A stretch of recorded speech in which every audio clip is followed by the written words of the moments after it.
Test, test, test. Test 1, 2, 3. Awesome. Thank you.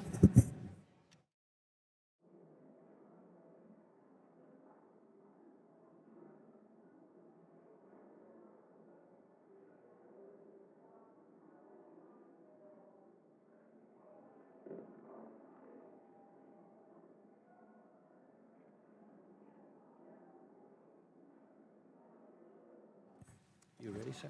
Yes, sir. All right, thank you. Good morning. The Subcommittee on Early Childhood, Elementary, and Secondary Education will come to order. Good morning and welcome, everyone. I note that a quorum is present. I ask unanimous consent that Mr. Byer of Virginia, Ms. Bonamici of Oregon, Ms. Lee of Nevada, and Mr. Levin of Michigan be permitted to participate in today's hearing, with the understanding that their questions will come only after all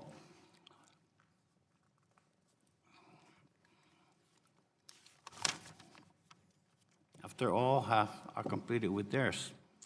So today we're here to discuss the federal government's role in protecting the health and safety of students and school staff. Every student in our country, from Congressman Morell's district in New York to my district in the Northern Marianas and all points in between, deserve a healthy school climate where they can learn and grow. And every educator deserves to feel safe in the classroom. Unfortunately, we know that this is too often not the case. The widespread use of dangerous restraint and seclusion discipline practices are undermining school climate and putting students and school staff at risk. A growing number of research shows that each year hundreds of thousands of students experience restraint or seclusion. In the 2015 to 2016 school year alone, 122,000 students were physically restrained, mechanically restrained, or secluded. While we do not have data on injuries to school staff, anecdotal evidence suggests that there are untold numbers of educators who are also physically and emotionally harmed by the use of seclusion and restraint. Without proper training, teachers conducting restraint can further escalate the situation and unintentionally inflict costly injury on themselves, which can require them to seek physical rehabilitation. All of these scenarios require resources and time that could be otherwise spent in the classroom teaching students. And while federal law restricts the use of these practices for children in hospitals and treatment facilities to emergency circumstances, Congress has never addressed the seclusion or restraint for students in our nation's classrooms. This is particularly harmful because while more than 30 states, including the Northern Mariana Islands, have enacted policies to limit classrooms' seclusion and restraint practices, these policies vary widely, and at least 11 states have no policy at all. While the Northern Marianas public school system, Congress has Congress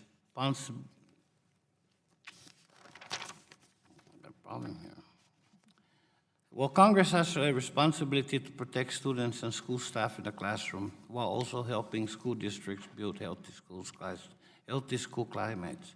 Thus far, we have failed to do our part. Today's hearing is an important step toward ensuring that all students and educators in all states and territories spend their days in safe and healthy schools. I look forward to our discussion today and yield up to the ranking member, Mr. Allen, for purposes of making an opening statement. Thank you, Chairman, for yielding. If you ask any parent, grandparent, teacher, or volunteer who has been entrusted with caring for more than one child at a time, and I have 13 grandchildren, so I can certainly attest to this, they will tell you that every child is uniquely created. They'll also tell you that uniqueness can sometimes present many challenges, especially when it comes to maintaining a sense of order and safety in a classroom. When an authority figure in the classroom has to take measures to keep order and safety, several things are happening at once. They're dealing with the child at the center of the disruption in a very personal way. And the other children watching are learning lessons about leadership and compassion that they often don't realize until later in life. In the best of situations, the teacher has to make an in-the-moment judgment, call to address the disruptive or potentially disruptive situation in a way that protects everyone in the room. And as we'll see today, sometimes they get it very wrong.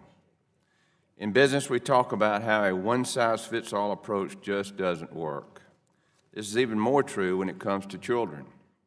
This committee has worked hard in a largely bipartisan way over the past several years to listen more carefully and defer wherever possible to the people who have been called to educate the children they know better than we ever will. The most recent example of this is the Every Student Succeeds Act. This committee made it clear when finishing our work on this law that we expected each state to articulate how it will support and provide resources to school districts to reduce techniques, strategies, interventions, and policies that compromise the health, safety of students, such as seclusion and restraint. Some 44 states have laws or policies on the books governing the safe and appropriate use of seclusion and restraint in the classroom, with an additional 3 states providing guidance to school districts on how to properly use these techniques when necessary. Finding new, better ways to address behavioral problems in the classroom requires states to engage thoughtfully and meaningfully with parents, local stakeholders, disability advocates, school safety experts, and members of the community to ensure that students are safe and local needs are met. We are certainly united in the opinion that improper seclusion and restraint practices shouldn't have a place in education moving forward. Our good intentions do not change the fact that the policy details matter. Every community is different. A federal one-size-fits-all mandate would interfere with the important work that states, the Department of Education, and the Department of Justice are already doing on this issue. We also need to be reasonable in our expectations. None of us can be in every classroom, and we can probably never know the specifics or even the larger context in which every incident has occurred. Those are just some of the reasons those of us in this room should be very careful in assuming we can draft additional legislation to deal with this issue. I'm grateful to today's witnesses for making the time to be here to share your experience and expertise on this emotional and difficult issue. I'm eager to hear how we have come in moving away from problematic discipline practices while simultaneously protecting educators' ability to respond swiftly, effectively, and safely in rapidly changing circumstances to ensure the safety of all students and personnel. And I yield back.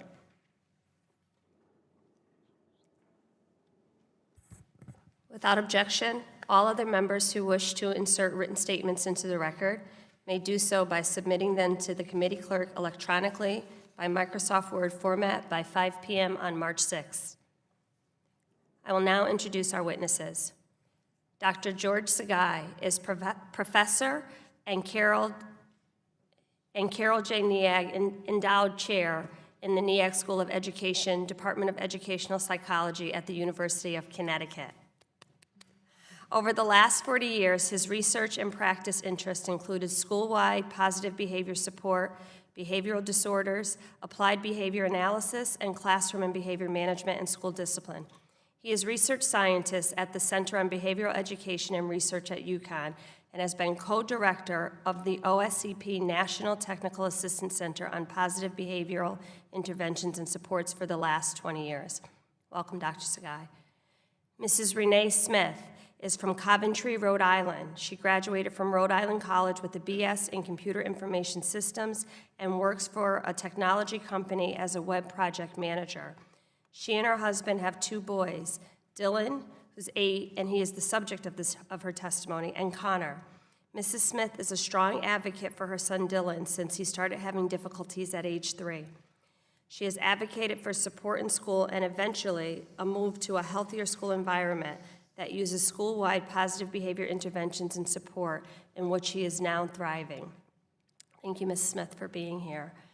Mrs. Jacqueline Nowacki is a director in the Education, Workforce, and Income Security team at the U.S. Government Accountability Office in Boston. Ms. Nowacki joined GAO in 1998. Her current portfolio covers a wide range of education issues, including special education services and funding, educational outcomes for children, data privacy, and school choice. Prior to joining GAO, Ms. Nowacki worked in a private sector consulting, leading projects on education, workforce development, and social policy issues for state and local government clients, and served as a senior fiscal analyst at the Pennsylvania Department of Revenue. She earned a master's degree in public policy from the University of Maryland School of Public Affairs and a bachelor's degree in finance from Lehigh University. Welcome, Ms. Nowacki. And finally, Ms. Allison Sutton is a special education teacher from Wichita, Kansas. She has been teaching for 6 years. Ms. Sutton began teaching in a middle school and is now in an elementary school. She primarily supports students with autism.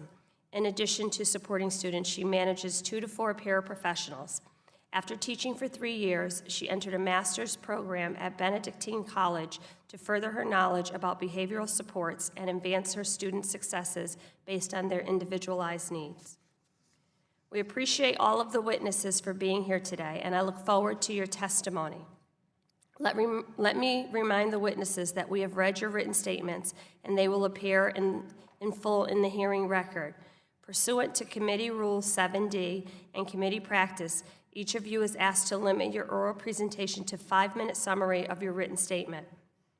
Let me remind the witnesses that pursuant to Title 18 of the U.S. Code, Section 1001, it is illegal to knowingly and willfully falsify any testimony, representation, writing, document, or material fact presented to Congress, or otherwise conceal or cover up a material fact. Before you begin your testimony, please remember to press the button on the microphone in front of you so that it will turn on and the members can hear you. As you begin to speak, the light in front of you will turn green. After 4 minutes, the light will turn yellow to signal that you have 1 minute remaining. While the light turns red, your 5 minutes have when the light turns red, your 5 minutes have expired, and we ask you to please wrap up. I feel like standardized test directions. We will let the entire panel make their presentations before we move to member questions. When answering a question, please remember once again to turn your microphone on. I will first recognize Dr. Sakai. Good morning, and thank you to the committee for this opportunity and the invitation to present a little bit of information about, to speak in favor of the Keeping All Students Safe Act, and specifically to prohibit and prevent seclusion and restraint, and to prevent and reduce the use of physical restraint in schools.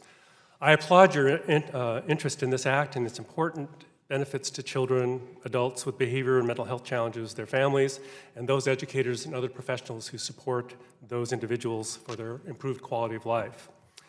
Over the last 20 years, with the support of the U.S. Department of Education, I have been in the fortunate position of being able to develop a framework called Positive Behavioral Interventions and Supports, and I will reflect a little bit upon that as part of my comments. I refer you to the Technical Assistance website for PBIS at pbis.org for more in-depth information, and as mentioned, I've also submitted a more in-depth written statement for you to look at. I also want to ask you to please reflect back on some of the other testimonies that have been presented in the past, because there's some great information about this particular issue that has not gone away and will continue to be in front of us. So I encourage you to look at those. I also encourage you to look at many of the position statements that have been provided by professional organizations who have the same concern about supporting kids and families that have issues around restraint and seclusion. And they have done an excellent job of summarizing the situation. In the remaining portion of my time, what I'd like to be able to do is emphasize 4 messages. The first message is that every student and educator has the right to a safe, respectful, effective, and constructive learning environment, especially students who are high risk for developing challenging behavior or have histories of such behavior. Second thing I'd like to communicate is that restraint and seclusion is not a therapeutic treatment, intervention, or practice. Third main message is that effective, empirically supported, relevant tools, practices, and systems are available for achieving safe, respectful, constructive teaching and learning environments, and some of the other witnesses will reflect upon those. And fourth, efforts like this act are needed at the federal level to increase and maintain our focus on ensuring that we have the motivation, capacity, and opportunity to protect all children from harm at the classroom, school, district, and state levels. So in support of those 4 messages, I would like to highlight a couple considerations. First is that restraint and seclusion, as I mentioned, is not a constructive treatment, intervention, or therapy. The evidence is clear that students who experience restraint and seclusion do not learn proactive skills. They do not develop or maintain positive relationships with others. They do not enhance their capacity to function in more normalized environments, and do not restore environments and relationships with others. Second, restraint and seclusion may be required for a small number of crisis emergency situations where the potential for students to harm self or others is imminent. Restraint and seclusion should never be used as a means of enforcing rule violations, assigning punishment, or forcing compliance. Third, challenging behavior does not occur in a vacuum. It occurs in a social context and interactions with others, and typically is at the end of an interaction chain, and that's an important message to remember. Fourth, students who are high risk for developing challenging behavior or have such histories must be provided preventative and constructive supports. Having reactive procedures in place is a good thing, but it's important to be thinking about how do we anticipate these in the future. Fifth, school, district, and state leaders must provide multi-tiered organizational policy and procedural supports, like PBIS, for example, that enable educators to be effective in preventing and responding to problem behaviors, including restraint and seclusion. Sixth, educators, family, community members, and other professionals must have opportunities to develop high levels of implementation fluency in the use of effective behavior support practices for all students, but especially students who are high risk for challenging behavior, and again, that may have those histories. And finally, the challenge is formidable, but achievable, I believe. However, efforts thus far have been slow and variable with respect to sustained and scaled policy, funding, and implementation and impact. The Act, therefore, is important because we must not acknowledge the clear and strong messages expressed by professional organizations, research, and community and family advocates. We must provide informed and effective guidance and protections in response to the inappropriate use of restraint and seclusion and the potential harm that's associated with them. We must provide minimum criteria or benchmarks to motivate, focus, and evaluate improvement efforts, and we must encourage increased attention to the prevention aspects of supporting the social, emotional, academic, and behavioral development of all students, but especially students who might be presenting challenges. So to conclude, I'd like to applaud and encourage the efforts of the subcommittee in their efforts to prohibit the inappropriate use of restraint and seclusion, and I hope my comments give support to that and substance to this effort. It gives hope to students, educators, family, and community members, and other care professionals who are concerned about promoting student social, emotional, academic, behavioral development, preventing harm, and promote the use of preventative, positive tiered systems of support as a framework for action. I appreciate this opportunity to testify in favor of the Act, and I look forward to further discussing your questions and comments. Thank you. Ms. Smith? Good morning, Chairwoman Hayes, Ranking Member Allen, and members of the Committee on Education and Labor. Thank you for the opportunity to share my family story. Dylan is 8 years old. This is a picture of him. He is not here in person because he is still traumatized by what happened to him in his old school, and we worry that reliving his experience here would set him back. Let me start by giving you a little background on Dylan. When he was about 2 years old, Eric and I started to suspect that Dylan's lack of self-regulation and aggression might indicate he had a disability. It wasn't until he was nearly 5 years old when we received an official diagnosis of autism spectrum disorder.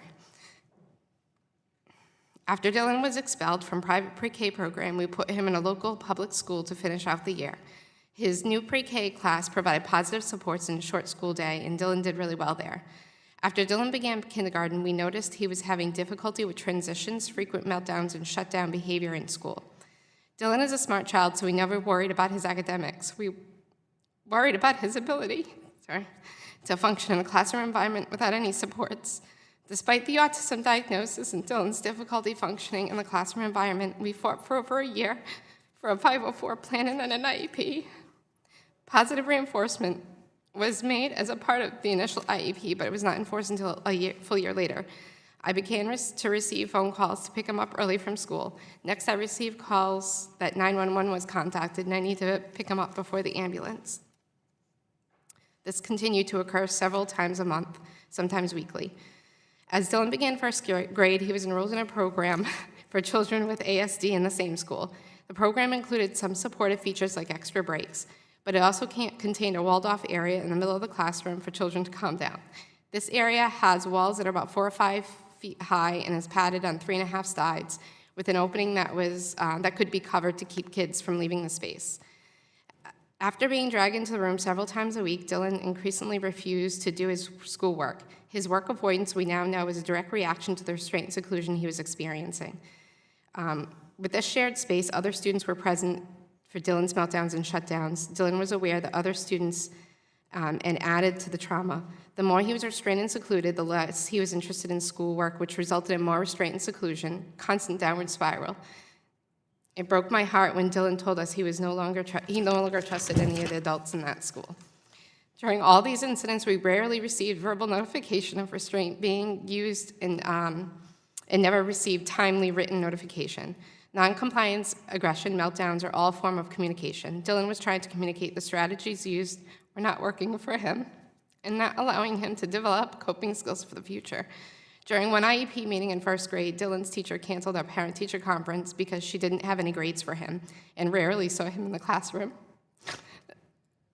A week later, 911 was called and resulted in a police officer threatening our 6-year-old son at the time that if he didn't compose himself, dress, and leave with Eric, Dylan would be forcibly removed from the school in handcuffs naked. Dylan has taken his clothes off in this space as a clear act of despair and frustration that children with autism sometimes exhibit as a way to communicate their feelings. Eventually, he regained composure and left with my husband. The same day, Eric informed the assistant special education director they had failed our son and we'd be seeking outside placement. Within a week, we agreed on an in-district school transfer. We gladly agreed to transfer him from a school attended mostly by children from an upper-income family to ones that serve largely low-income students and receive Title I funding in order to find the right fit. Within only 2 weeks of the new placement, Dylan was in a regular ed classroom 100% of the time with supports. The new school's behavior program allows kids to float between a special education classroom and a regular education classroom. There are several cool-down spaces and one open space in the school behaviorist's office. The entire school participates in the positive behavior intervention support program, and all staff receive special training to focus on behavior. Teachers provide positive reinforcement in their classroom one-to-one with students. They use creative, fun, and age-appropriate reward system. For example, a paw box is like Monopoly money that kids get when they observe following the major principles of the school culture, and they can be exchanged every month for picks out of a treasure box. Another example is a jar of marbles. Every time Dylan did something expected or transitioned well, he would place a marble in the jar, one or more marbles in the jar, and once it was full, he could pick from the chest. Fortunately, because of the positive behavioral approaches that this school uses, I can close my testimony on a positive note. Dylan is doing very well with the proper supports. He has blossomed as a student. He now earns grades at or above grade level at every subject. He loves math. He enjoys schools and talks about it regularly. I urge the committee to help the hundreds and thousands of kids like Dylan each year who experience the trauma of restraint and seclusion by working to end these unnecessary practices. Thank you. Thank you, Mrs. Smith. And please don't be nervous here today. You're Dylan's voice. Ms. Nowacki, did I say that right? Nowacki, thank you. Nowacki. No worries. Good morning, and thank you for inviting me here today to discuss restraint and seclusion in public schools. As you probably know, education has issued guidance stating that restraint and seclusion should never be used except when a child's behavior poses imminent danger of serious physical harm to self or others. And while its use in schools nationwide is very rare, we are all aware of tragic examples of misuse that sadden our hearts. We have issued a number of reports over several years analyzing data from the Department of Education's Civil Rights Data Collection, or the CRDC. All public schools in the nation are required to report data for the CRDC. We also recently began work in response to a congressional mandate looking at concerns of misreporting of restraint and seclusion data. My statement today will focus on how education collects data on restraint and seclusion, what this data tells us, and the federal response to the inappropriate use of restraint and seclusion. Regarding education's data, education began collecting data in school year 2009 and has since published 4 waves of that data, the most recent being for school year 2015-16. The CRDC collects information on physical and mechanical restraint as well as seclusion. Education defines these terms in the CRDC instructions, and schools and districts are to use them when reporting their data. The CRDC also collects information on students' race, gender, and disability status, and school type, which allows us to determine the demographic characteristics of students being restrained and secluded and where it is happening. Public schools and districts self-report their data, and districts are to certify the accuracy of the data submitted by schools. However, because these data are self-reported, there is potential for misreporting.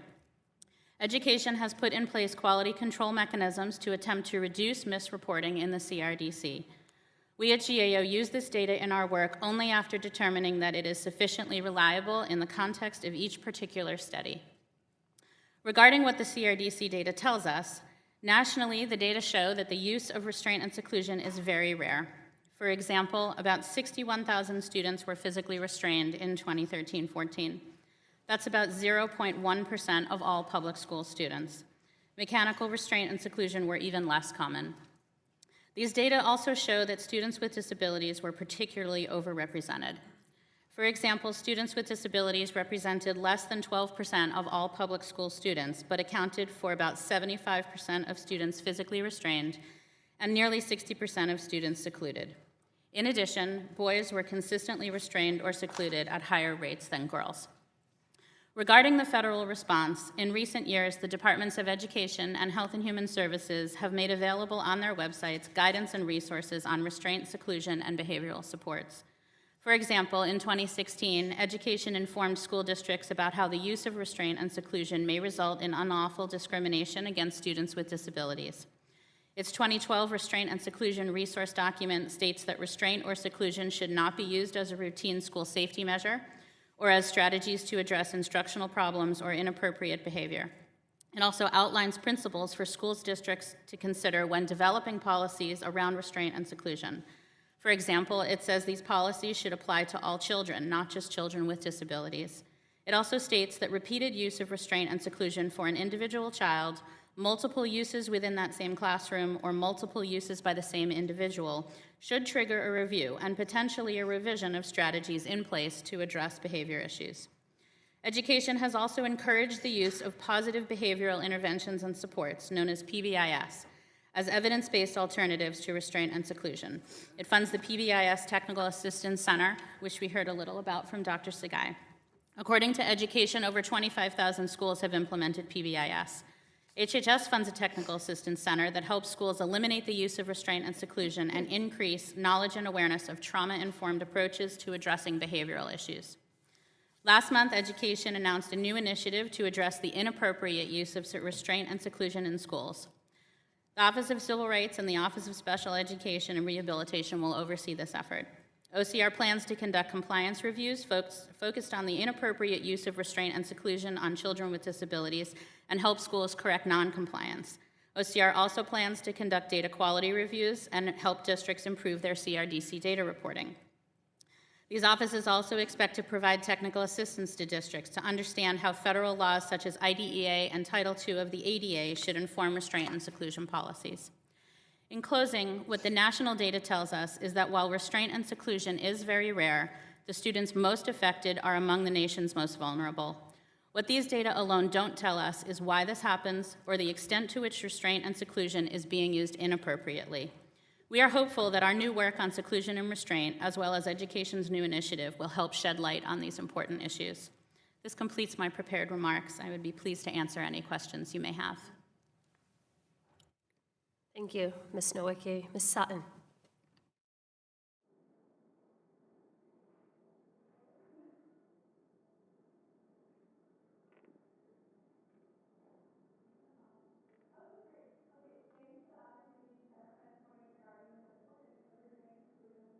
Your microphone's not on.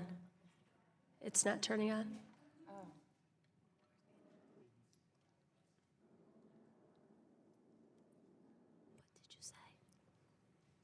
Can I just use this one? Just like school, technology doesn't work. Okay. I graduated with my undergraduate degree in 2013 and began teaching that August. I was assigned 13 middle schoolers with autism. Today, it's hard for me to think back and recall how exhausting and brutal that first year was. I was unprepared, I didn't have sufficient resources, and support was limited at best. I was hired to start a program for students with autism at my school. As a result, the expectations were not widely understood among school staff, nor were staff able to offer tangible solutions to help me with behavioral situations I encountered in the classroom. During that first year, I was using restraints at a high rate without the necessary training to do so.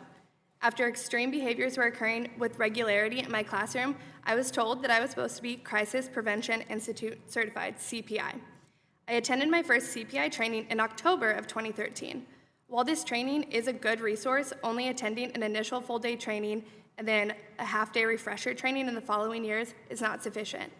Additionally, I typically only see special education teachers and paraprofessionals in attendance. In my opinion, it would be beneficial to have all staff on the same page when working with a student and trying to de-escalate varying circumstances.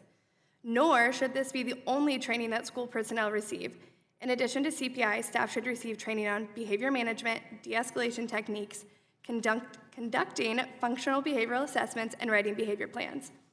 It became abundantly clear to me that if I wanted my students to be successful, I needed more strategies and tools, such as positive behavioral interventions and supports, visual supports, prompting hierarchies, how to identify reinforcement, behavior data collection, what to do with the behavior data after it is collected, and tools for identifying interventions to implement based on individual behaviors and needs. Once I started acquiring this knowledge and implementing it in my classroom, I've seen a drastic decrease in seclusion and restraint. In order to get the support and training I needed for my students to be successful in the classroom, I actively sought out opportunities to gain those tools and strategies described above. I first attended a conference centered on individuals with autism. This proved to be very helpful, and I was able to gain insight into my students and also able to build critical connections in the community.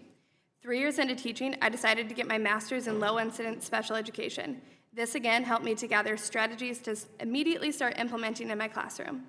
In my master's program, I was able to gain both teaching and behavioral tools, but my biggest takeaway has been the need to build relationships with all stakeholders for each individual child. While this may look differently for each student, the necessity for honest, consistent, and valuable communication holds true for every stakeholder. Also, I recently attended and presented at the Council for Exceptional Children Conference. This conference allowed me the chance to attend multiple sessions based on my own experiences and interests, and learn from others and take ideas back to my class. It is vital for me to build relationships with others who understand my day-to-day, who can offer advice, feedback, and even praise based on their own knowledge and understanding. I do want to mention the Kansas Seclusion and Restraint Law, called Emergency Safety Intervention, ESI, which was initially rolled out in 2015, the early stages of when I started teaching. I remember specifically when I had questions regarding documentation of restraint and seeking out one of the district teaching specialists to assist me. Each year during back to school and in-service, the special education teachers and staff receive an overview of the law. According to ESI, an emergency safety intervention shall be used only when a student presents a reasonable and immediate danger of physical harm to the student or others with a present ability to effect such physical harm. Less restrictive alternatives to emergency safety interventions, including positive behavior intervention support, shall be deemed inappropriate or ineffective under the circumstances by school employee witnessing the student's behavior before the use of any emergency safety interventions. So this is typically a PowerPoint presentation that is presented to us by our Department of Due Process. Throughout the presentation, specific situations are discussed, and staff are reminded of what is permitted and what is prohibited. Now, 6 years in, I don't consider myself a veteran teacher, but rather a teacher who will find ways to assist every student in becoming successful based on their own individual needs. I've learned over the years how to identify when behaviors are likely to occur and allow for preventative measures and work through de-escalation techniques with my students to decrease the likelihood of extreme behaviors. While many restraints occurred in my classroom my first year, I am proud to say there has only been one this year. My classroom is one in which expectations are clear, consistent, and tailored to meet the needs of each student. To be clear, consistent support, training, and resources are fundamental to giving teachers the ability to create safe environments for all students in which they are able to thrive and learn.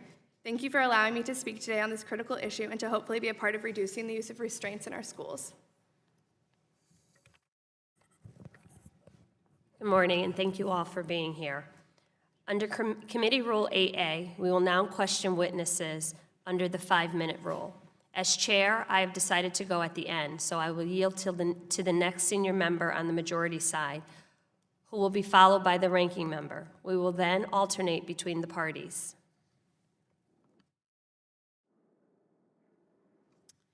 Madam Chair, I ask unanimous consent to insert a letter into the record from the Autism Society of America in support of this hearing and in bringing to light how disproportionately seclusion and restraint practices affect students with disabilities. So ordered. I recognize the gentlelady from Florida. That's all right, we're all freshmen. Madam Chair, when I was HHS Secretary, the tragic death of 11-year-old Andrew McLean shocked the nation. It was the misuse of physical force against Andrew that caused him to suffocate after 2 mental health workers wrestled him to the ground and restrained him. He was held down due to a disagreement over whether he would sit for a breakfast. They sat on his chest, and he died. My department adopted new regulations in 1999 to ban the use of restraints unless a doctor certifies that restraints are needed to ensure the safety of the patient or other patients or staff members. That regulation applied to any acute care, psychiatric rehabilitation, long-term, and children's hospitals, and I pledged at the time we would extend the same protections to residential care facilities for children and other providers by the end of the year, and we actually signed a piece, President Clinton signed a piece of legislation into law in October of 2000. Unfortunately, it did not extend to schools. But I make the point because this issue of restraint and seclusion is a long-time issue that reflects on our values as a nation. And in my judgment, it's barbaric for schools to confine students alone in locked rooms or to use abusive methods to restrain little children. Treating school kids this way should not be tolerated in this country, period. And so we're talking about a piece of legislation here, and I'd like to start with a question for Dr. Sakai. Because the data tells us that students with disabilities are often more likely to be the students secluded and restrained. In my own school district of Miami-Dade, which is one of the largest in the country, we have spent a lot of resources trying to reduce the number of children that are Baker Acted, that is restrained and taken to a psychiatric facility, and we've done pretty well in training people in the schools. But I want to dig a little deeper into that population. Recently, a student in my school district experienced a crisis that required immediate intervention to protect the child and those around him. Measures that were applied, quite frankly, were uncomfortable and disheartening and even unacceptable to witness. The child's aggressive and erratic behavior prompted an officer with the Miami-Dade Schools Police Department to initiate the Baker Act. Many times, a disruption caused by a student is in part due to learning disabilities or other disabilities. And as Mrs. Smith stated in her testimony, behavior was her son Dylan's form of communications. What is the prevalence of the usage of seclusion and restraint on students who are nonverbal? And what do you recommend to school districts? A lot to unpack there. Thank you for the question. So, let me start out by answering generally first, and that is, I think it's pretty important to understand that PBIS, which has been mentioned a number of times, isn't an intervention either. That instead, it's really this framework that we use to improve the quality of the decisions that we make around the interventions. I'm a special educator. I was a special ed teacher. I trained special education teachers, school psychologists, and so forth. So I'm pretty close to the world of disabilities. However, much of the work I do is with all kids inside of all schools. And the primary reason that I'd like to mention that is because how we support individual kids with disabilities is related to how we support all kids. Now, kids that present challenges through their behavior, through their disability, what have you, oftentimes present challenges that are new and different and kind of foreign to many of us, and we respond sort of without thinking very carefully about it. I think the PBIS structure allows us to identify interventions that are going to be the most effective and most supportive. I want to make another comment based on your question around disabilities, and that is, I think there's two parts to this question. One is, what do we do when the event happens and we engage in restraint and seclusion? And the other part is, what do we do before? Many of the kids, like Dylan and others, have had a history of challenging behaviors and failures in a variety of forms. And we probably knew that the kid was communicating through his or her behaviors some needs that were unmet. And we're not always responding very favorably to those communications, if you will. Kids who are nonverbal tell us through their behaviors. They tell us by running away, they tell us by acting out, they tell us by withdrawing, they're telling us by crying. And as we've learned, as Ms. Sutton has indicated, those behaviors oftentimes tell us a little bit about what to do next. Many of the kids who are engaging in some of our behaviors that we're concerned about do it to get access to attention and help. Some of those kids do those behaviors to escape. Kids with disabilities rely upon their behaviors as a way to communicate. And sometimes their disability gets in the way of communicating effectively. So I think your questions are really an important one about the use of restraint and seclusion with kids who are nonverbal, because we don't understand how to interpret kids' behaviors or individuals' behaviors. Dr. Sakai, can we wrap up? The time has expired. Oh, thank you very much. I think, yes. Okay, so anyway, I just wanted to make sure that you understood that, how the context in which that question was being presented. Thank you. Sorry. Now I yield to the gentleman from Georgia. Well, thank you so much, and thank you all for your testimony this morning. This is a very complex subject, and obviously, in listening to the testimonies, Mrs. Nowacki,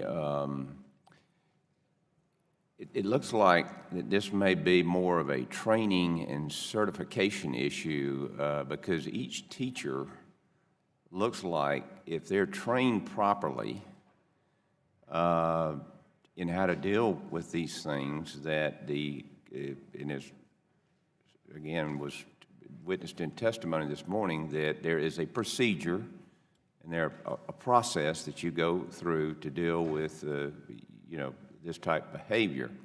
In your research, when you gather research, obviously, some of it you said is unreported. And are you getting any feedback as far as like the capabilities of the teacher, whether they've been trained? Like Ms. Sutton said, at first she really didn't, she had to deal with this differently, but when she learned, I would think that a teacher, particularly a special education teacher, would be trained and certified in dealing with this. Does your data reflect anything about the success of the training or certification of the teachers? Thank you, Mr. Allen, for the question. So we have not yet looked in depth at that issue, but we do have ongoing work, as I mentioned, on restraint and seclusion in response to a congressional mandate, in which we hope to learn a little bit more about the types of responses that are commonly used and the types of outcomes that one sees when one applies them. Mm-hmm. Well, I know we have a special needs grandchild, my 12th, and we have learned a lot, and she is precious. But again, it's an ongoing learned process.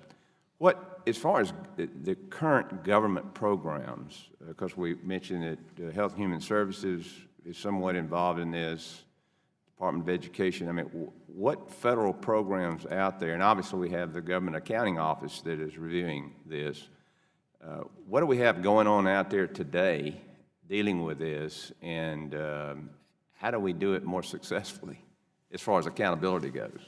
So that is some of what we hope to dig into a little deeper in this work that we're doing on seclusion and restraint. We hope to learn a little bit more about the degree to which PBIS is being used in schools.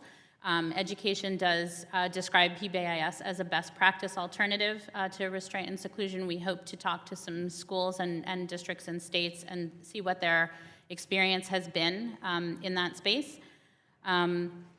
We have, I think it's important to sort of remember that the federal data is numbers, and percentages, and they don't really tell the full, complete story. But what you're asking is some of what we're hoping to get at when we do this work, to sort of see what's going on the ground and learn a little bit more about the experiences that schools and districts have had when they have used this practice that's been identified as education as a best practice. Exactly.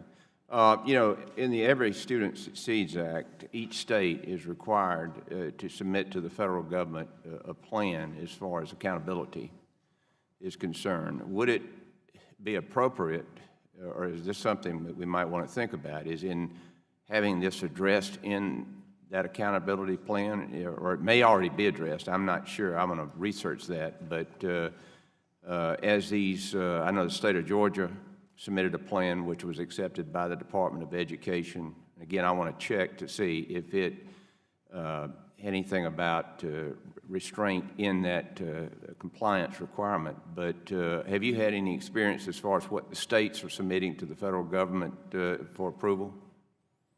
We haven't looked at that specifically. To my knowledge, that's not something that, to my knowledge, that's not required in the state plan template that most states use to submit their state plans. So I'm not aware. These are just ideas that I'm throwing out there that might be an easy way to get more. Well, we want absolute accountability. This shouldn't happen, you know. And so, but you got to deal with it.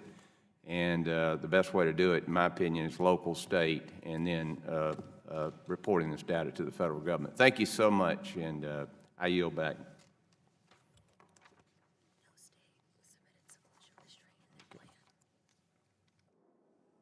Thank you. I now recognize the gentlelady from California. Thank you, Madam Chair, and thank you to all of you for joining us today and being with us. I think all that you bring is really critically important. I wonder if you could turn to the school parent relationship, school-teacher relationship, and what you found in that was helpful and also not helpful. I think, Ms. Sutton, you spoke about in Kansas that there is a state law about the seclusion and restraint, which does involve the parent-teacher relationship, and certainly Mrs. Smith, in terms of what you experienced yourself personally, and all of you have had so much experience with this. So what is it that's so important in having good notification from the school, and what can we particularly be advised about when considering this kind of legislation? What is good policy, but what should be scripted policy, I guess I would like to ask. Okay, thank you for your question. I can add a little bit to that. So my personal thought is that if a restraint or a seclusion is occurring, we should receive notification immediately to let us know, okay, this is what we had to do, this is why we did it. And then I know that some states have required documentation, so I think it should be documented, and that should be provided within 24 hours of that period. And a meeting should occur to discuss why that happened and what can be done to prevent it. One interesting example that I can give you in the new school with my son, not including specifically that, but just as far as communication goes, at the beginning of this year, he was coming into school very agitated, and they couldn't figure out why. So I have a very good relationship with the school. And they called me up and they said, we've noticed this now for a week. He's very agitated as soon as he comes in school. What's going on? And we kind of talked about it back and forth and said, he's spending a lot of time on the bus. And he's spending a lot of time on the bus with other kids that can have challenges as well. So we said, here's a good idea. What we'll do is we'll give him a break as soon as he comes into school, and that will help him hopefully kind of even out and get the day off on a good foot. And it did. Immediately they saw results. So I think a lot of it is you're a team, and you have to remember that you're a team, and that you're there together to work to get your child's education to where it needs to be. Thank you. I'm going to move on just because we're limited in time. Ms. Sutton, in terms of the Kansas law, what in that was helpful? And we all know with an IEP that there should be an ongoing relationship with parents, but I think also this key notification time. So everything that she just said is something that in Kansas we do. So in Kansas, you have the day that the seclusion or restraint occurs, you need to be contacting parents, and you need to do so, like you need to try 2 different methods. If you can't get them one way, you need to try another. And then beyond that, there needs to be documentation within 24 hours. Like by the next school day, there needs to be written documentation. And in that documentation, there's like 10 different components to that, and one of them is like to set up a time to have a follow-up meeting. So, and that just builds everything she was talking about, that team-minded atmosphere. You can build that with parents when you're consistently communicating with them. And I wonder, Dr. Sakai, are there times when people think that those that prescriptive behavior could be burdensome to schools? Should everybody follow that? What would you suggest? You know, I think parent involvement is absolutely essential to the team planning component, and I just want to reinforce one thing that was mentioned earlier, which is it's about building a prevention plan, about what have we learned from this particular episode that would cause us to do something differently next time. And I'd add to that by saying it's a school-wide response. It's not just a one teacher's response or one person's response. I know that when Dylan moves through his school, he connects with the bus driver, the office staff, the music teacher, the PE teacher. Every adult needs to be on the same page with respect to this. And then, as a parent myself, I'm going to be more comfortable if I know there's a school-wide response as opposed to an individual response. And family members are key players in this whole process, as well as students participating in their own action planning and intervention planning. They have a voice in this process as well, and we sometimes forget that because we want to put something on top of them.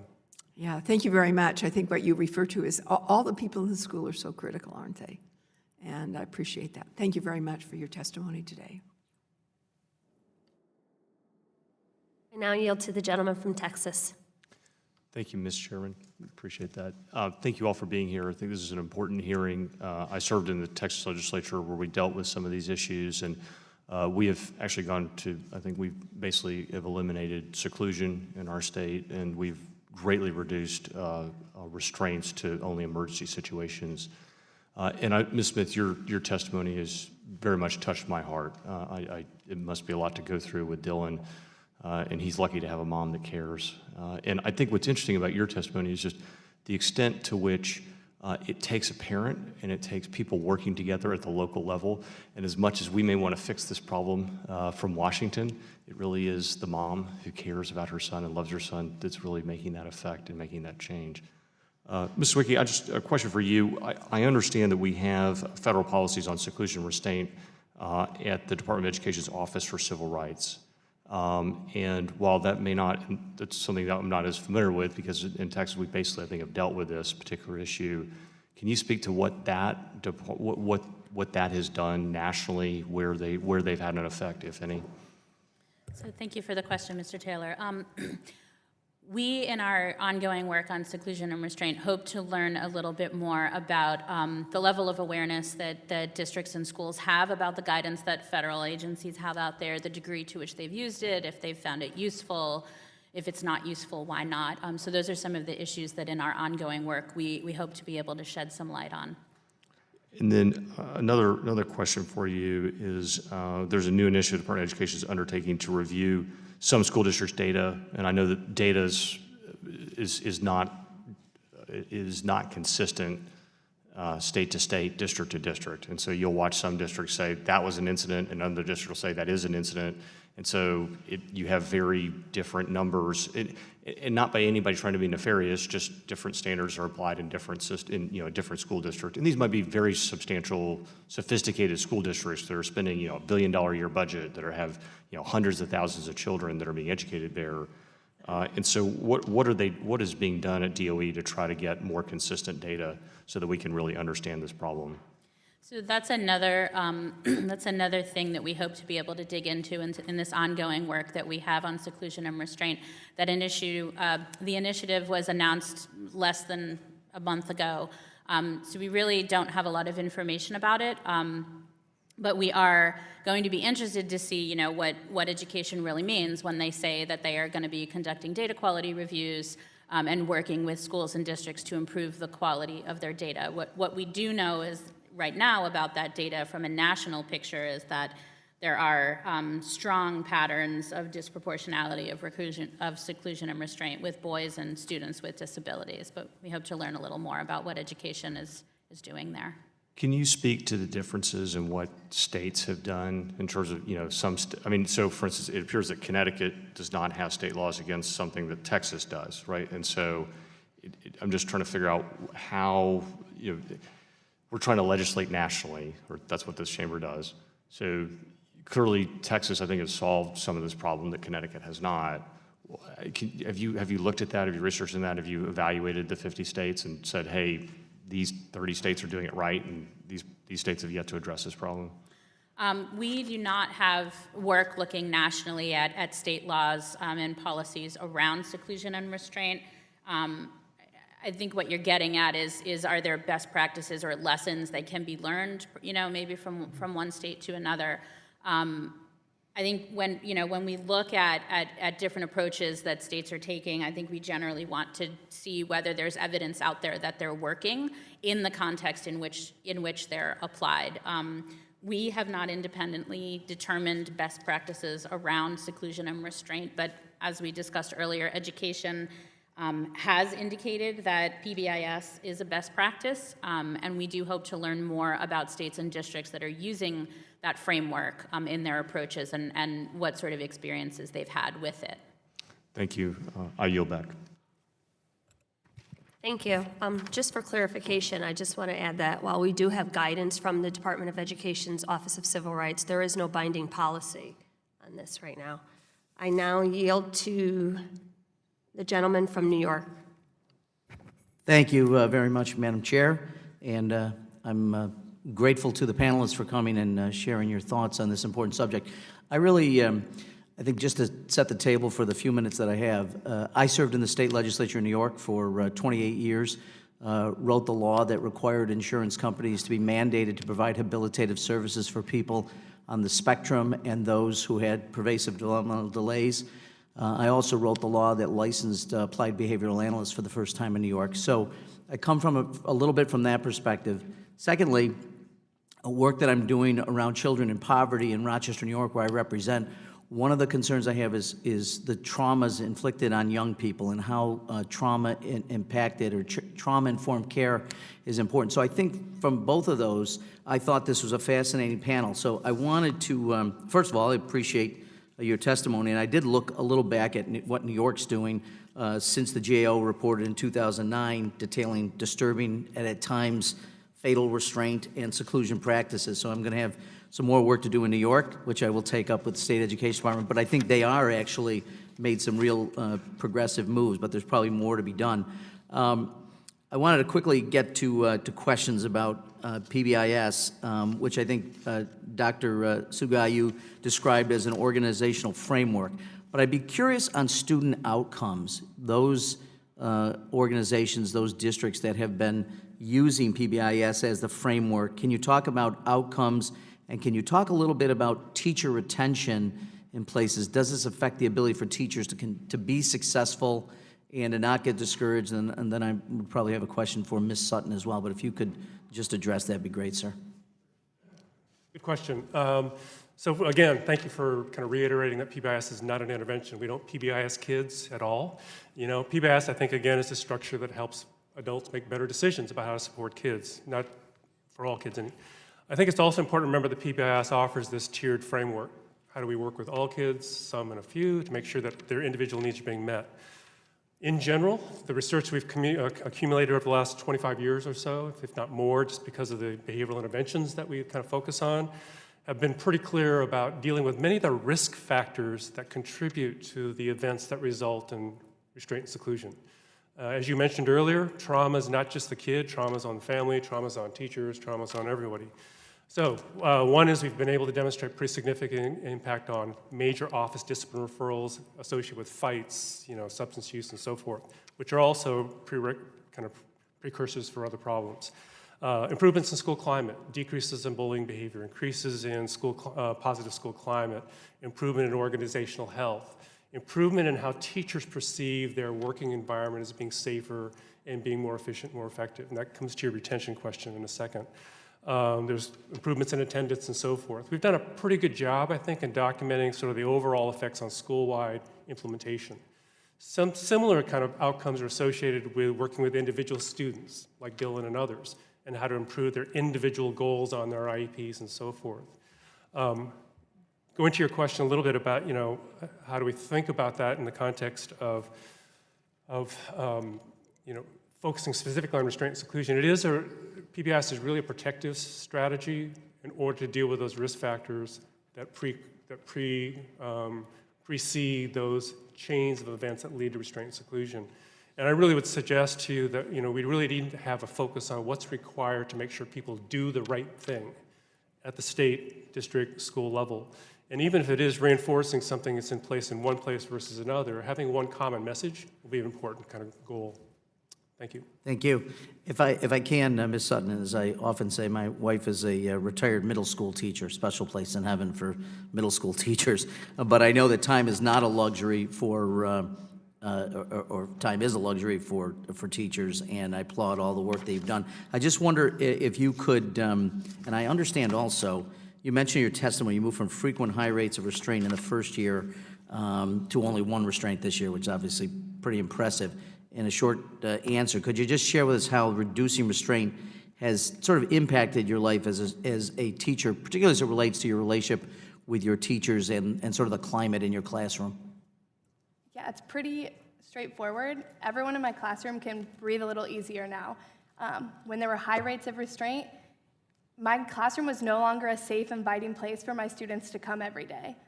But decreasing that number, my students feel safer. I'm able to work better with my paras. I can build relationships with families. I feel better. It's just all around everyone. There's like a calmness that wasn't there before. Well, thank you. I do appreciate the panelists being here. This is an important subject. And I would say, as a former state legislator, that I don't see this as a conflict. I appreciate the comments my colleagues made. This is really federal, state, and local governments working hand in hand on trying to address a more progressive way of dealing with the children that are in our collective care.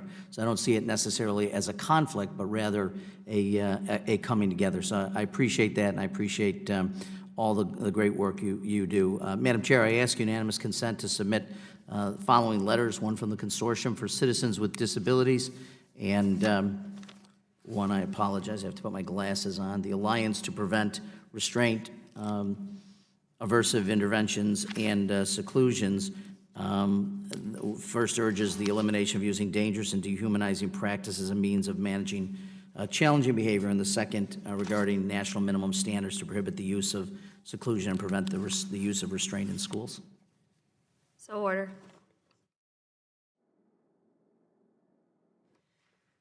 I now yield to the gentleman from Washington. I'm sorry, Wisconsin. Yep. Kind of together up there, northern part of the country.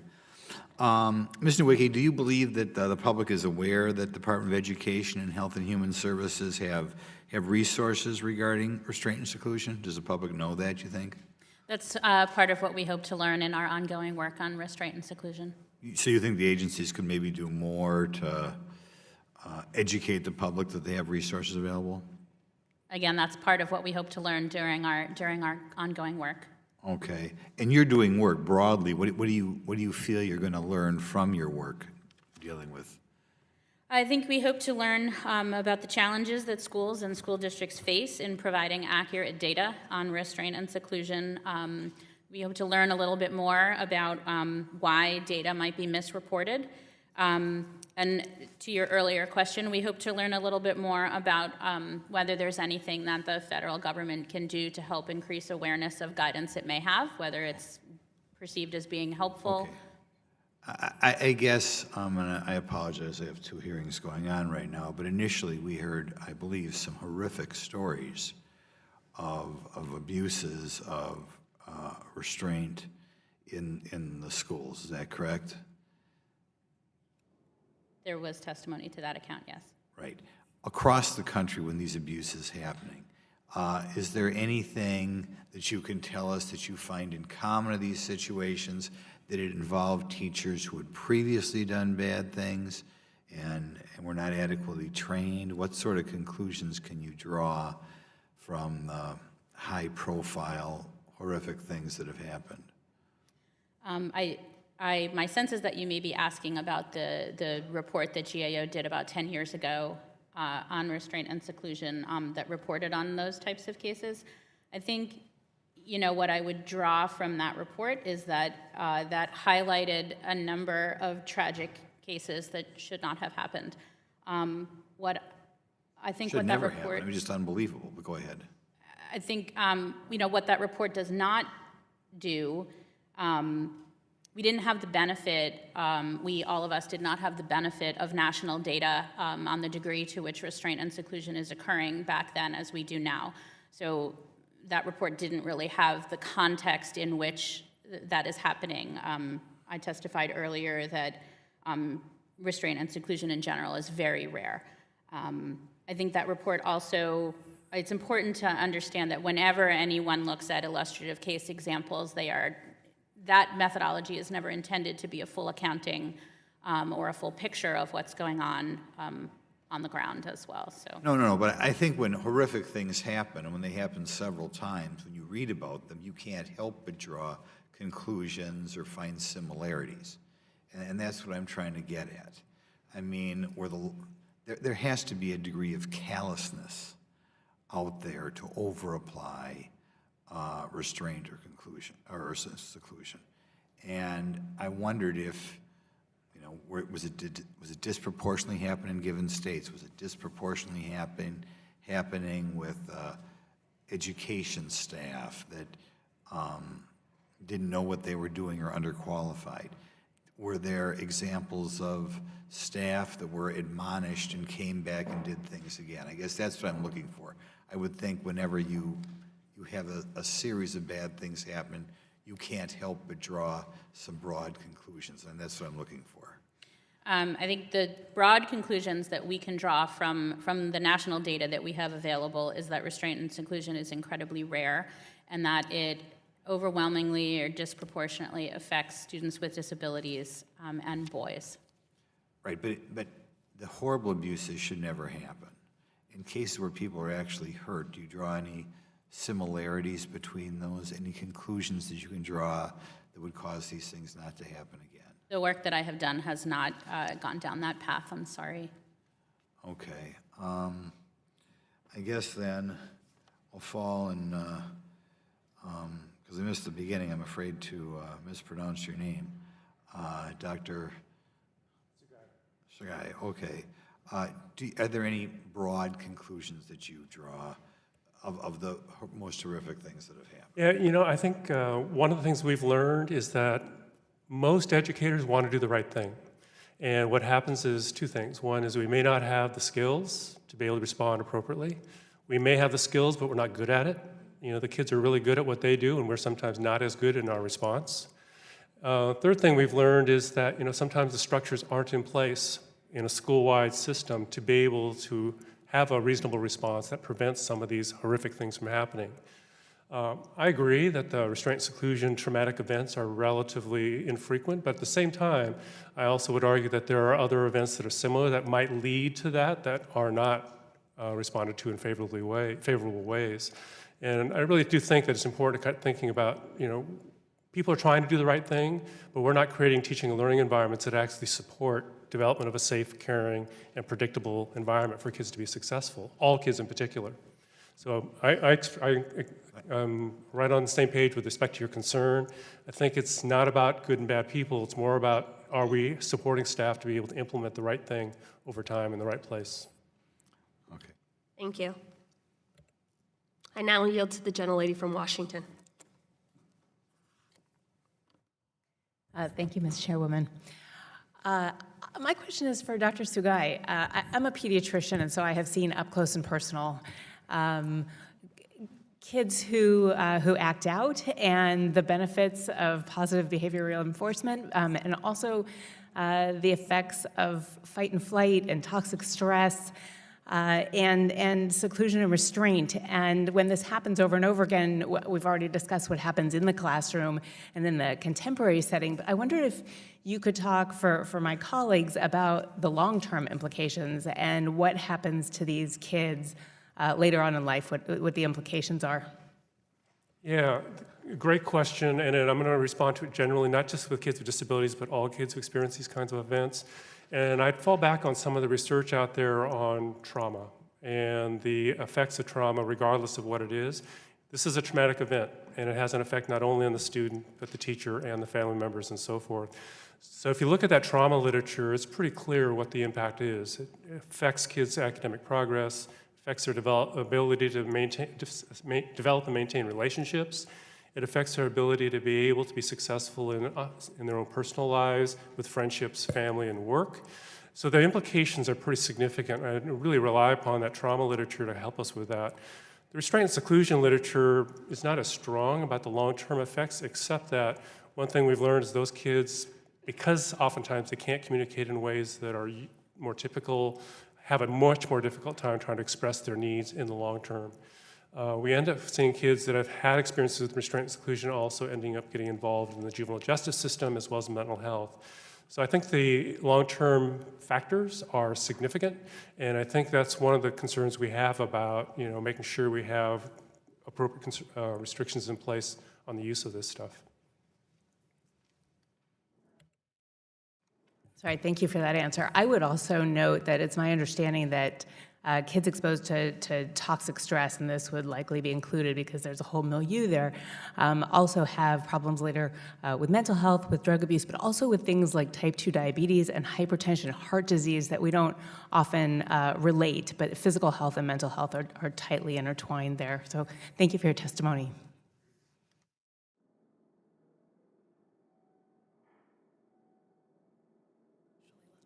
And I yield the rest of my time to my colleague, Ms. Shalala.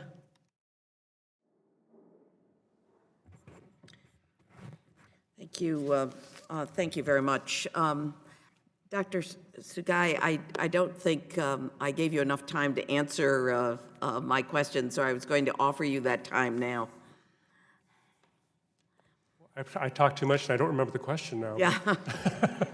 It really had to do with children with disabilities and these restraints and what are the specific things in addition to the kind of framework training program that you've given us? Right.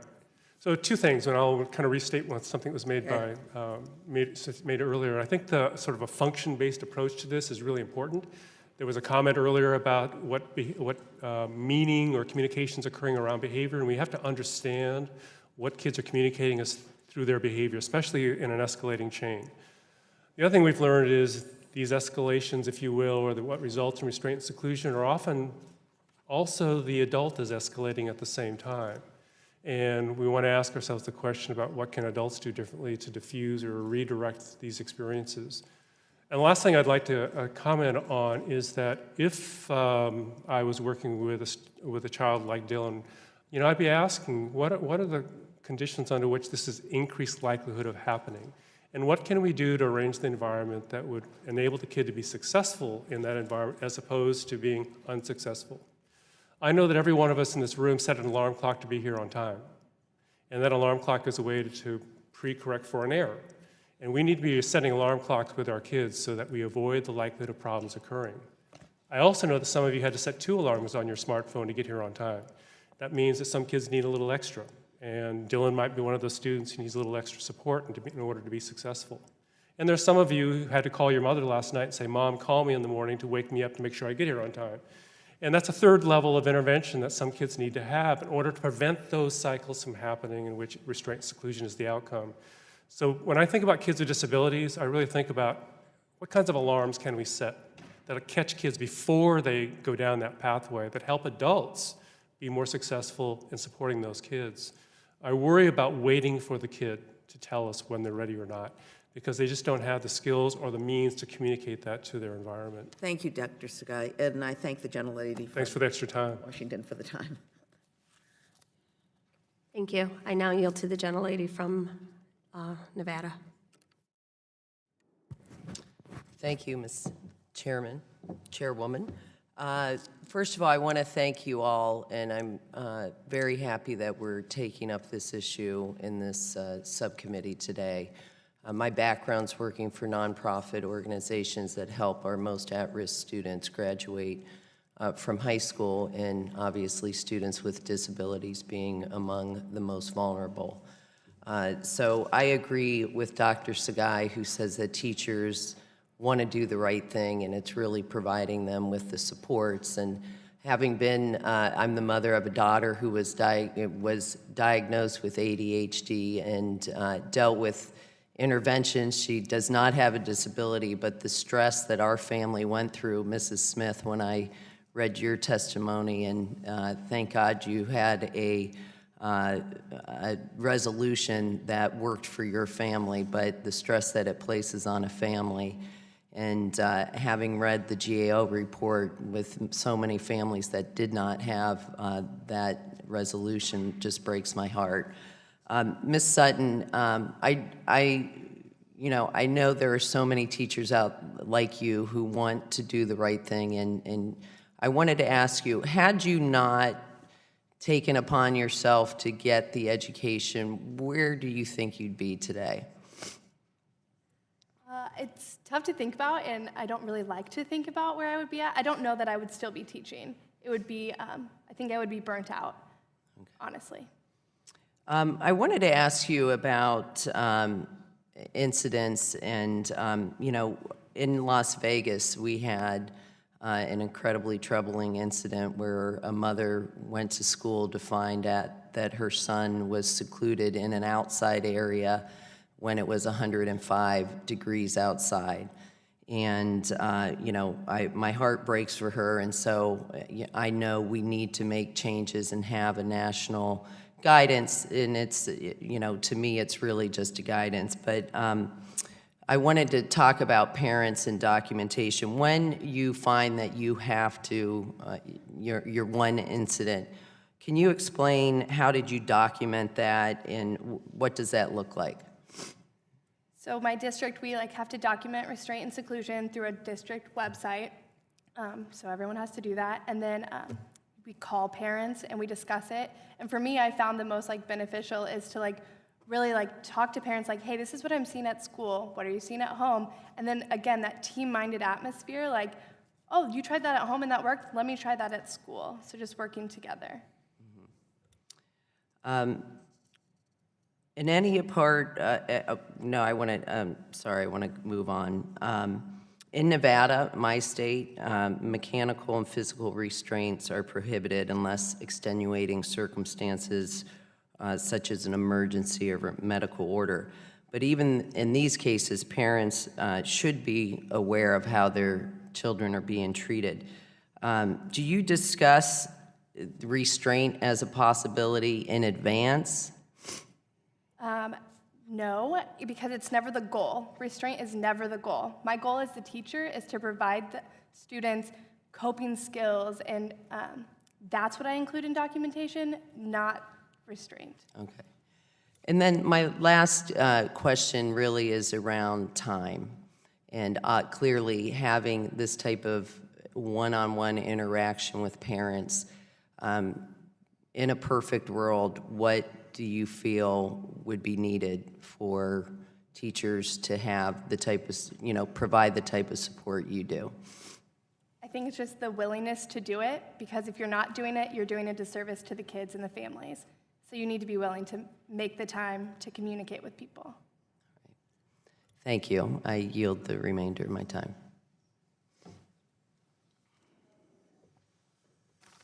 Thank you, Ms. Lee.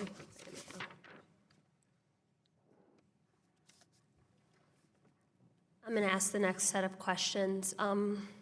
First of all, as a teacher, I know that the last thing that a teacher wants to do is ever restrain a child. As I sit here, I'm a little surprised, though, that this conversation hasn't really expanded outside of just special ed and regular ed, because I know that even without the data, having been in a classroom, that we really need to begin to disaggregate this data by race, by gender, by learning disorders, behavior disorders, because I know that boys, especially boys of color, are disproportionately impacted. In my district, I've seen it all over the country, and I think that has to be a part of the conversation. What does that look like? Why? Why are we going right to restraint in many of these issues? Ms. Smith, thank you so much for being here and being a voice for your child. I'm always very cognizant of the fact that not every parent is able to do what you did for your son, or to seek those services, or to demand that his needs are met. So in my mind, I always say that the school has to do it, that the educators have to be ready, because our job is to, in essence, educate children. Ms. Sutton, you just said that you don't have conversations with parents before, and I recognize why.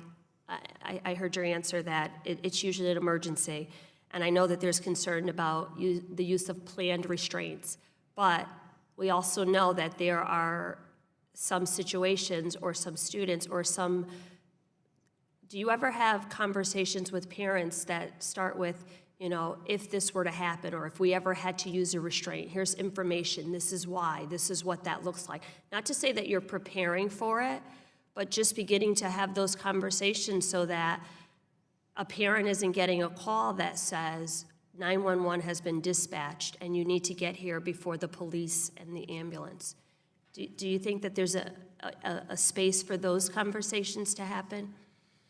I think there's a space for it, but I think it comes with, it's not going to seem so intense when you have a trusting relationship with the family, so it's going to be open communication anyways.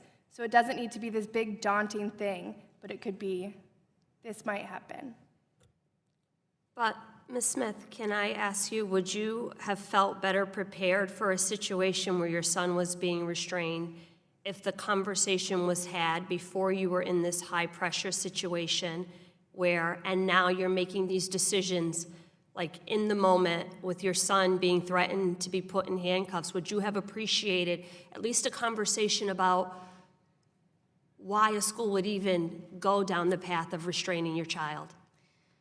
Yes, I would have been interested in receiving documentation of what the process is, at what point do they do each one of these steps. So at what point do they feel the need to restrain, what requires a restraint? And then if the restraint doesn't work, what's the next step, what do they do? So that would have been something that, it would have been nice to receive that and to kind of understand what brought them to that point. Information is good. Dr. Sakai, it's always great to have someone from Connecticut here in this room, especially someone from our flagship Educator preparation program. And we've known that the work that you and your colleagues are doing to help reduce challenging behaviors and improve school climate, we've known about all that. But have you seen much implementation nationwide on these programs? I mean, I was in a district that supported PBIS, but how can we in Congress better support schools to use PBIS and reduce seclusion and restraint?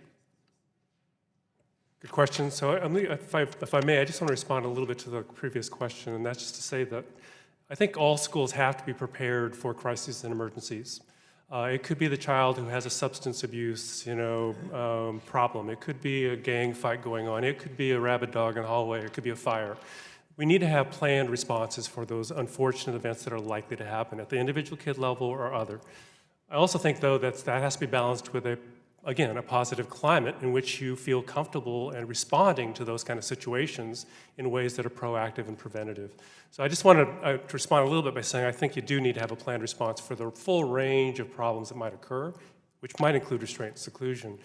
And that has to be a planned response. You've got to be competent at it and so forth. But it's got to be balanced with a proactive, positive kind of support system, which is your first real question. We've been really fortunate. We have about 26,000 schools that have touched PBIS in some way or fashion.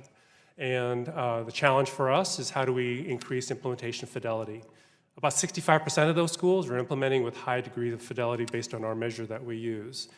The supports for more intensive interventions for kids with more significant challenges isn't as great because the intensity of the support is much more complicated. I think our implementation nationally could be scaled up, if you will, and current efforts sustained if we had the ability to give districts and states some structures that allowed them to be able to use their resources efficiently and effectively. And I think that's where the federal government could give guidance, because there's so much variability right now and a lack of ability to be able to organize their resources. Thank you. I now yield to the gentleman from Virginia.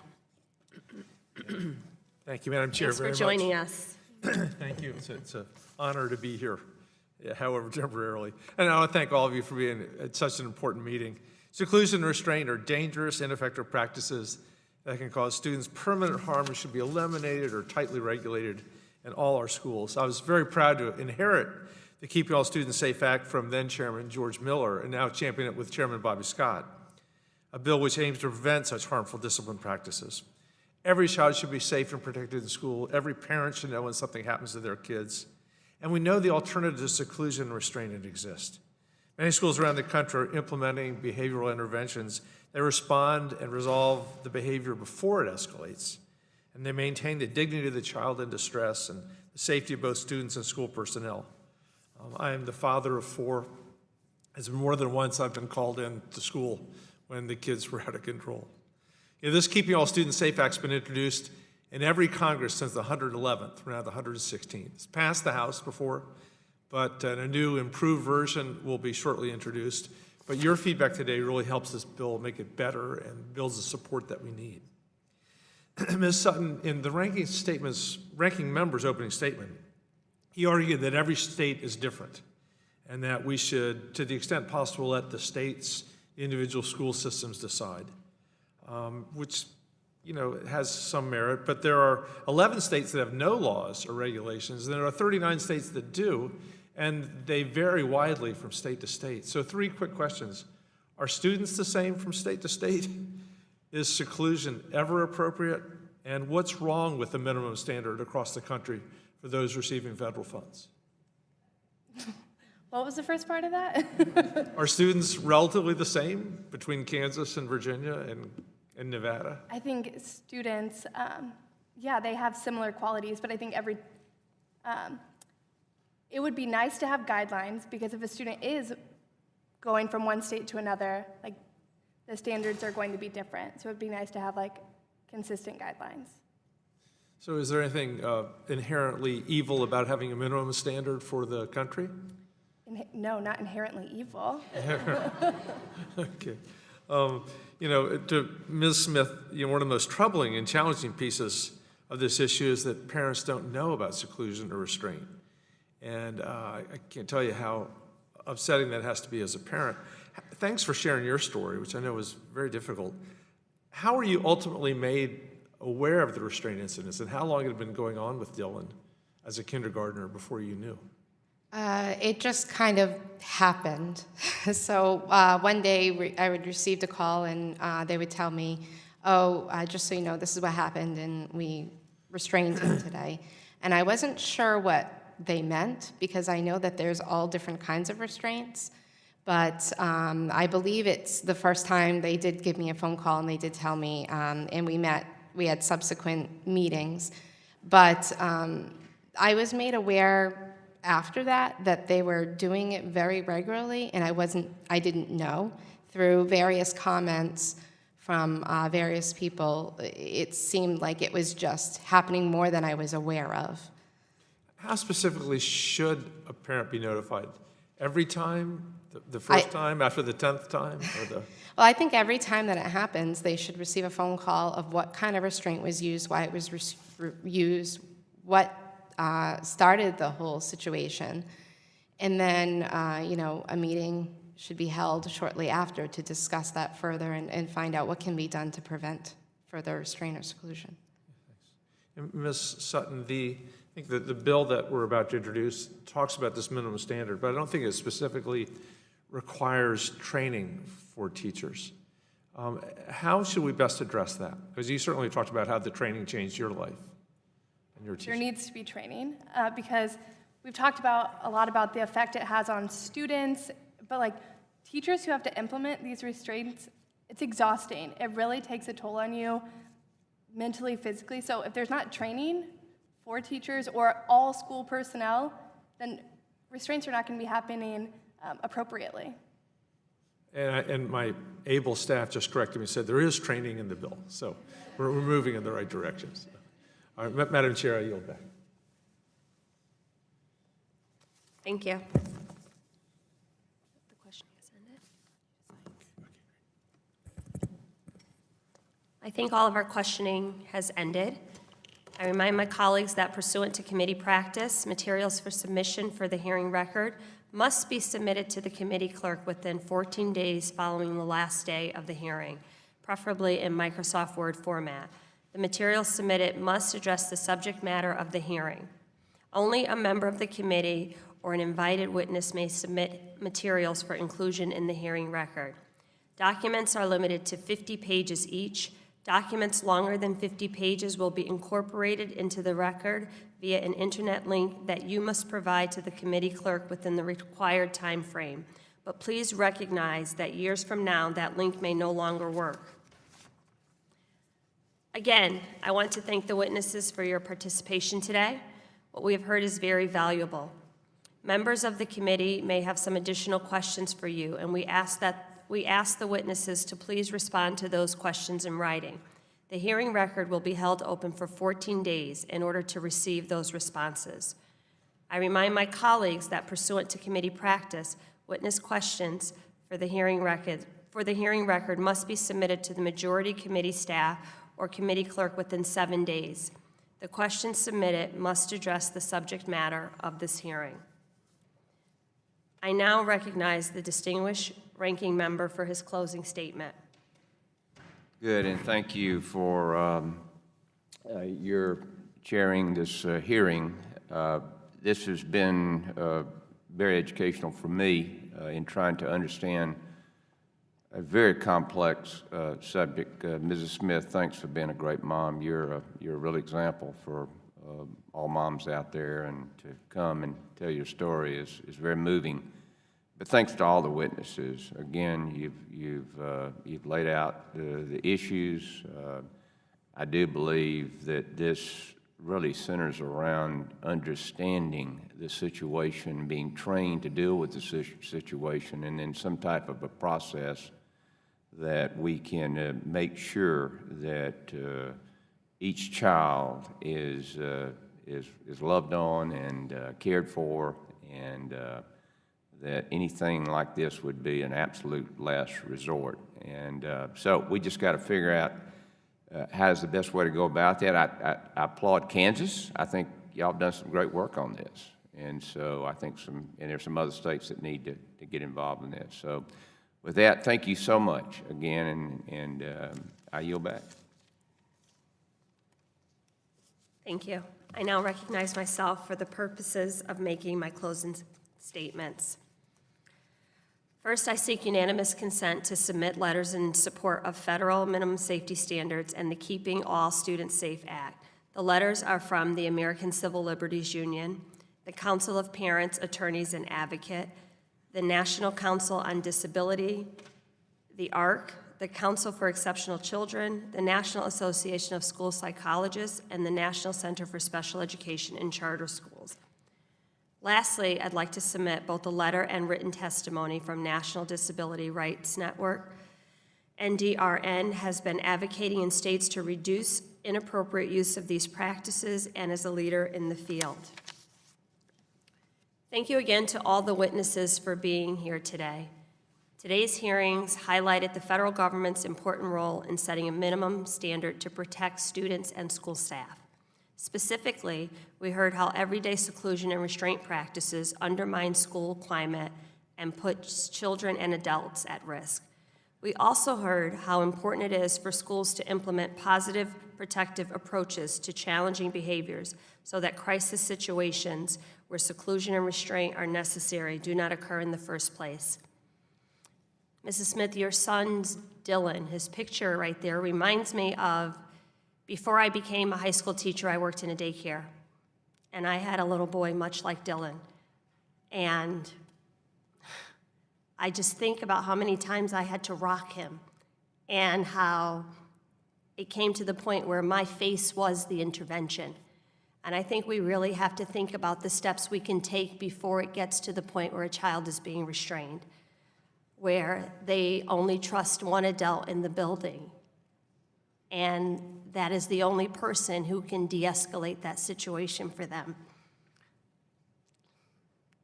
So I'm grateful for you and what you have done, and I pray that your son as well, and that he encounters educators throughout his life who will understand his struggles and will hear him when he's trying to speak and will greet him with a smile. This is the worst committee for me.